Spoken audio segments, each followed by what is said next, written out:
wabarakatuh.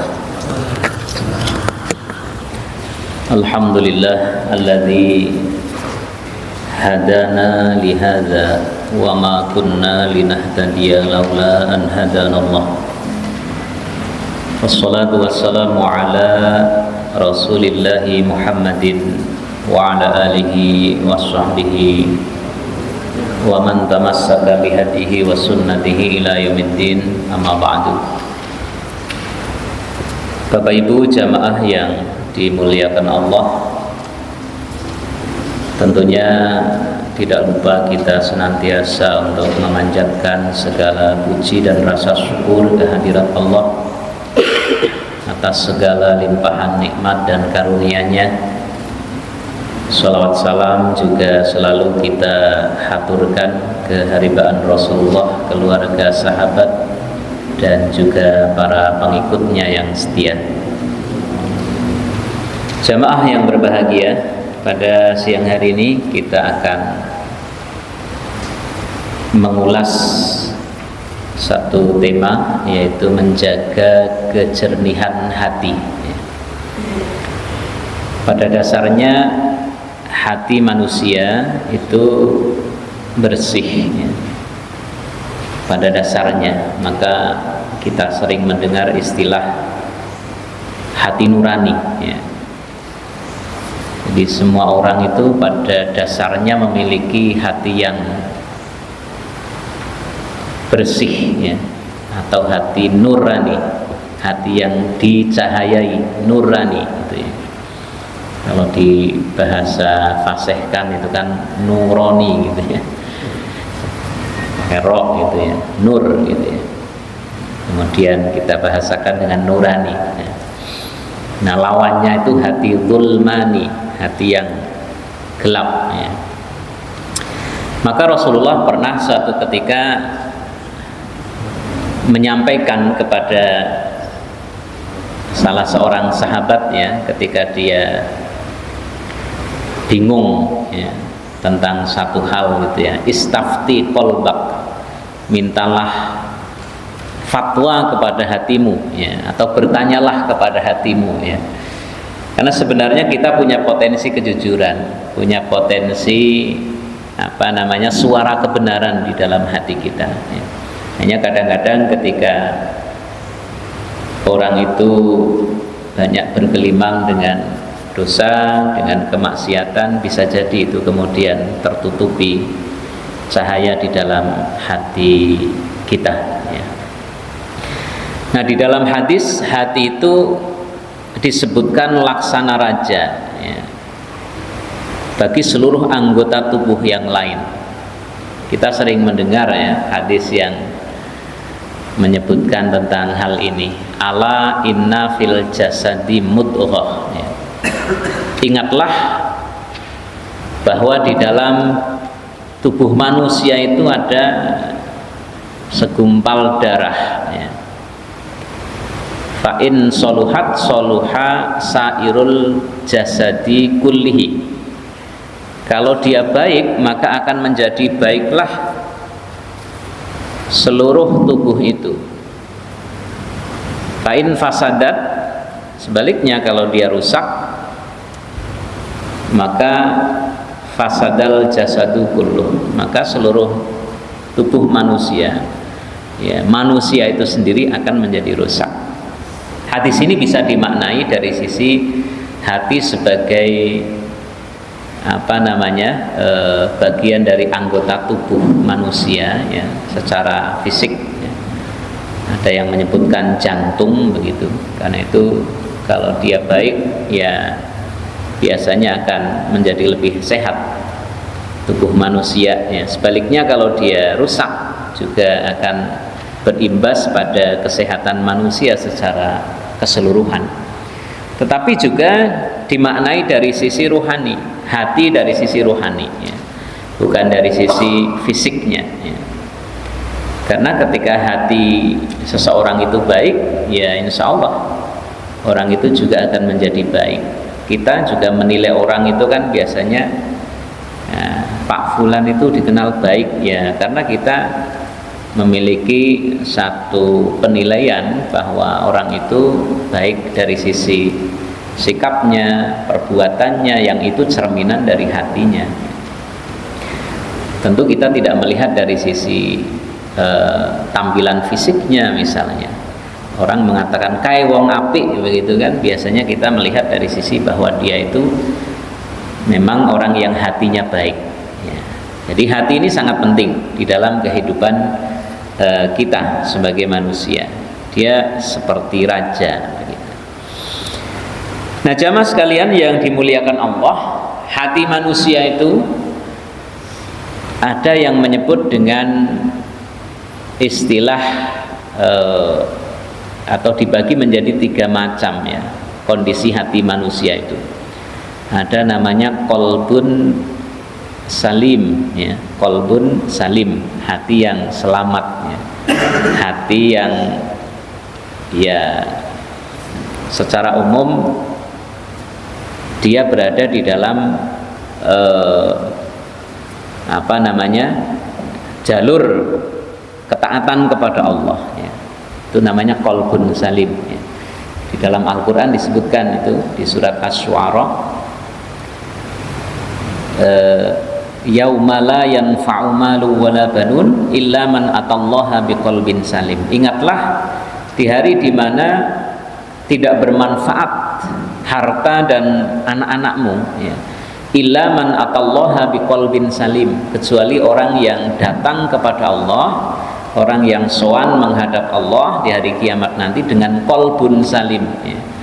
Qalbun salim, dengan hati yang selamat ya. Dengan hati yang salim itu bisa bermakna selamat, bersih ya, sehat ya.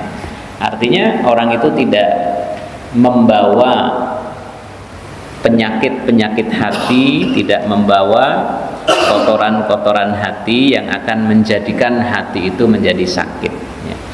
Ini yang pertama, qalbun salim, hati yang selamat. Dan tentu kita menginginkan bahwa kita semua masuk dalam kategori ini, orang yang memiliki qalbun salim. Kemudian yang kedua ada namanya qalbun saqim ya, qalbun saqim dengan qaf, saqim, atau disebut juga dengan qalbun marid, hati yang sakit ya, hati yang sakit ya. Bukan hati yang luka gitu ya. Hati yang luka, dulu itu penyanyi zaman dulu itu ya. Ini qalbun marid ya, hati yang sakit ya.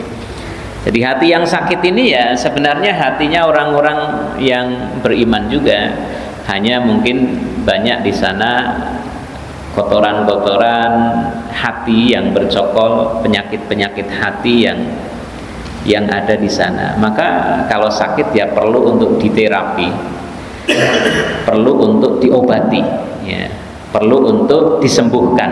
Nah, ini kondisi yang kedua, qalbun marid ya, hati yang sakit. Ada yang ketiga, ini yang mudah-mudahan ya kita semua dihindarkan dari ini. Ada namanya qalbun mayit. Qalbun mayit ya, hati yang mati ya. Hati yang mati itu ya hatinya orang-orang yang sudah sangat jauh dari petunjuk Allah, sangat kufur kepada Allah, sangat durhaka kepada Allah. Itu mereka bisa kemudian hatinya mati, qalbun mayit ya. Yang disebutkan di dalam Al-Quran diantaranya itu orang yang seperti ini, sawaun alaihim a'andzartahum am lam tundirhum la yu'minun. Sama mereka itu engkau beri nasihat atau tidak, mereka tidak akan mengikuti jalan petunjuk, tidak akan beriman ya. Na'udzubillah min dzalik. Nah, jadi itu ada 3 kondisi hati manusia. Qalbun salim, hati yang selamat ya, hati yang bersih. Ada qalbun marid, hati yang sakit, dan qalbun mayit, hati yang mati. Nah, jamaah sekalian yang dimuliakan Allah, ini ada beberapa kiat di dalam kita berupaya untuk menjaga kejernihan hati kita, menjaga keselamatan hati kita. Ya, ini terapi ya, atau ini kiat gitu ya. Ini tips di antara cara, ya tentu bukan hanya ini cara kita untuk menjaga kejernihan hati. Namun ini di antaranya yang dapat saya tuangkan dalam tulisan yang singkat ini. Yang pertama adalah dengan kita banyak bertadabbur, membaca Al-Quran, ya. Ini disebutkan di dalam Al-Quran surat Yunus ayat 57. Ya ayyuhan nasu qad ja'atkum mau'izatum mir rabbikum wa shifaa'un lima fis suduri wa hudaw wa rahmatul lil mu'minin. Wahai sekalian manusia, telah datang mau'izatum mir rabbikum, nasihat, ya. Jadi kita sering mendengar istilah mau'izah hasanah gitu ya. Mau'izah itu ya nasihat gitu ya. Hasanah baik, ya nasihat itu ya umumnya baik kan. Jadi mau'izah ini bahasanya Al-Quran, ya. Mau'izah, ya. Tausiah itu juga bahasanya Al-Quran. Wa tawasau bil haqqi, saling bertausiah di dalam perkara yang hak.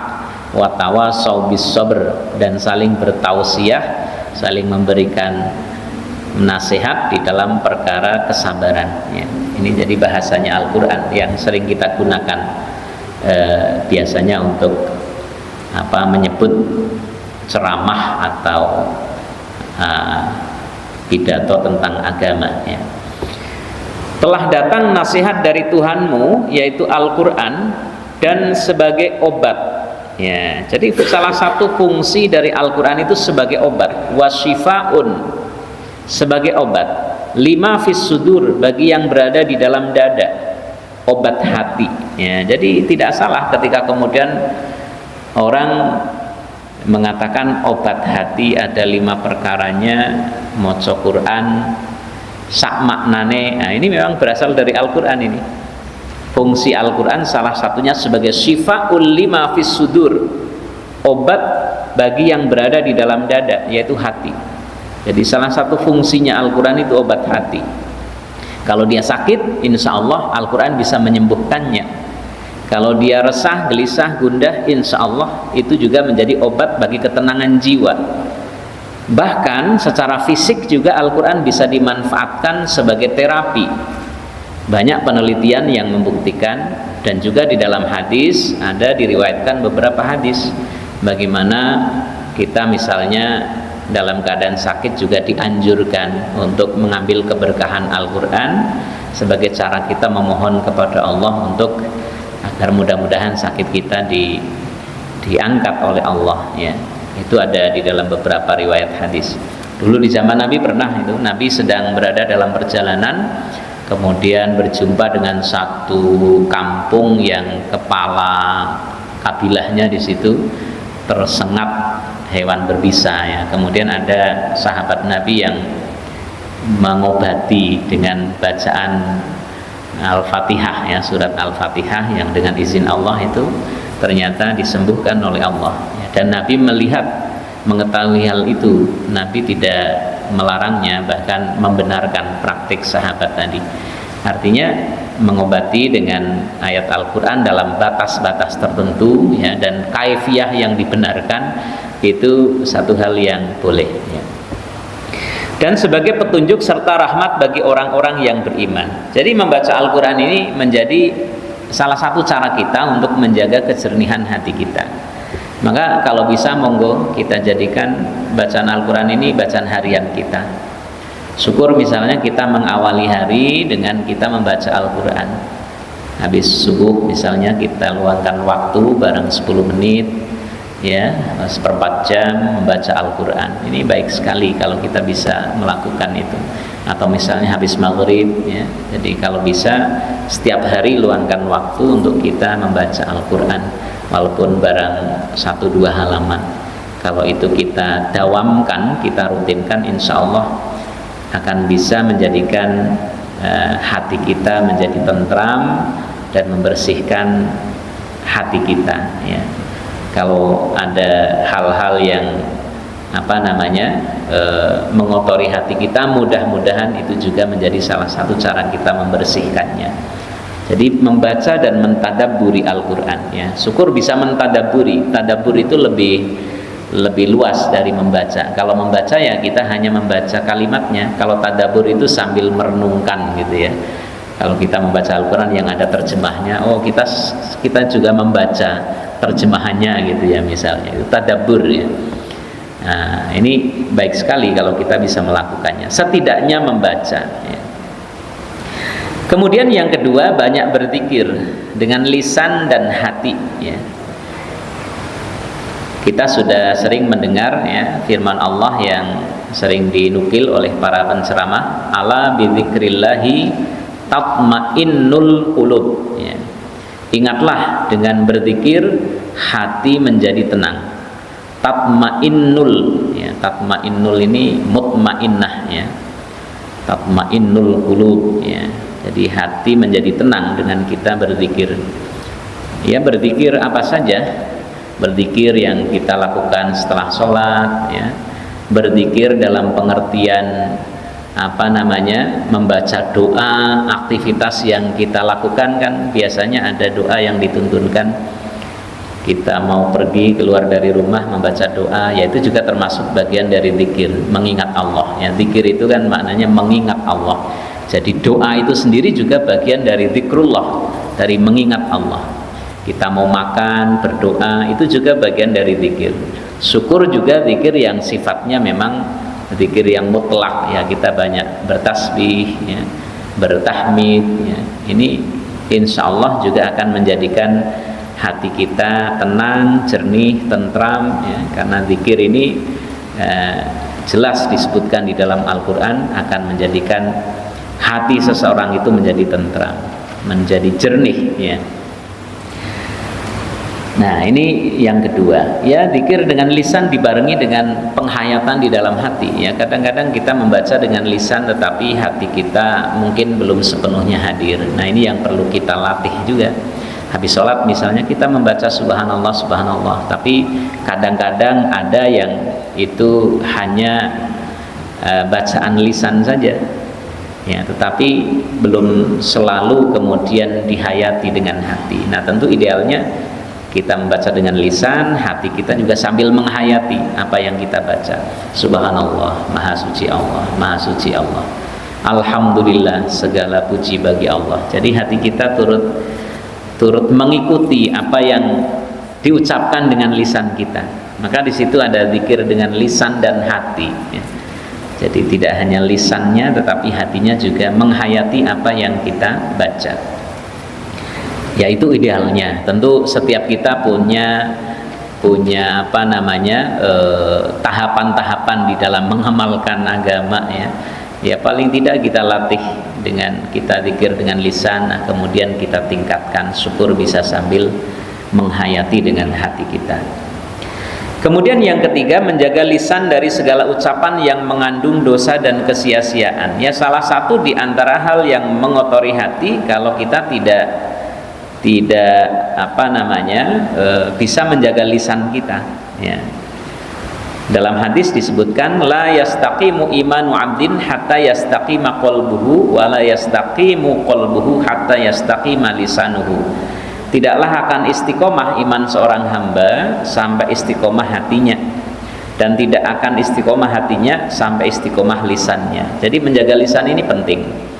Kalau orang misalnya sukanya mengucapkan perkataan yang kotor, perkataan yang tidak dibenarkan dalam agama ya, terlalu banyak menggunjing, berbohong ya, ini berimplikasi pada kondisi hatinya, akan berimplikasi pada kebersihan hatinya, kejernihan hatinya.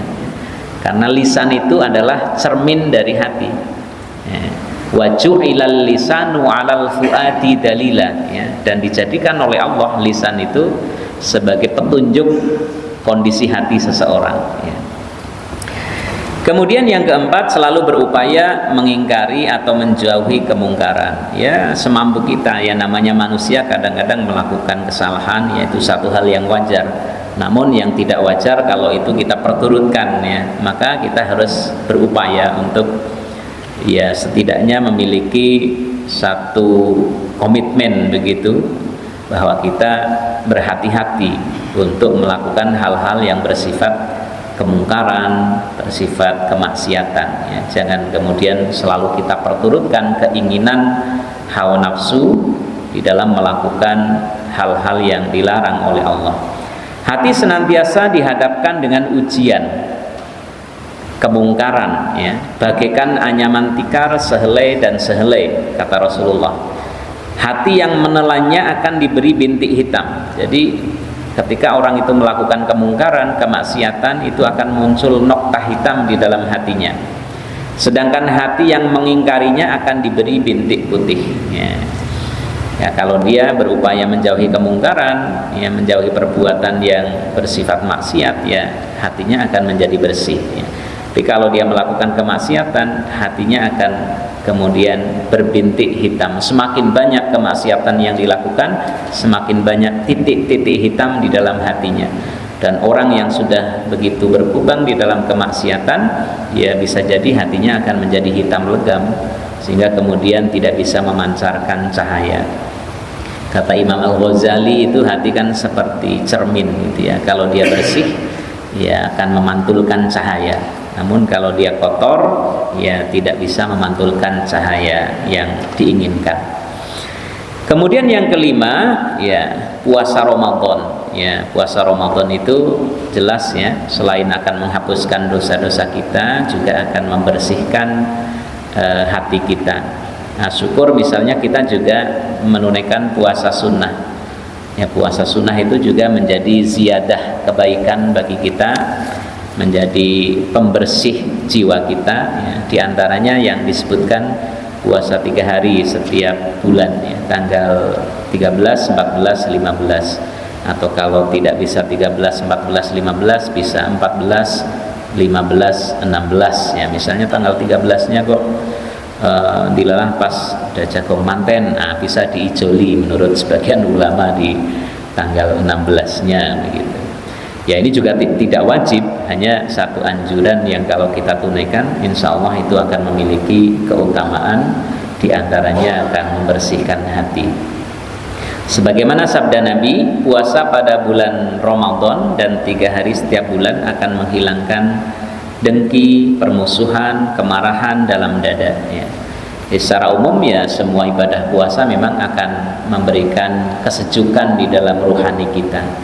Ya, ini puasa yang 3 hari ya setiap bulan. Syukur juga misalnya bisa puasa yang lain ya, hari Senin Kamis, atau mungkin puasa-puasa sunnah yang lain ya. Ya walaupun tidak harus selalu, tapi ya mungkin kadang-kadang kita bisa menunaikannya kalau tidak bisa sepenuhnya untuk mengambil keberkahannya.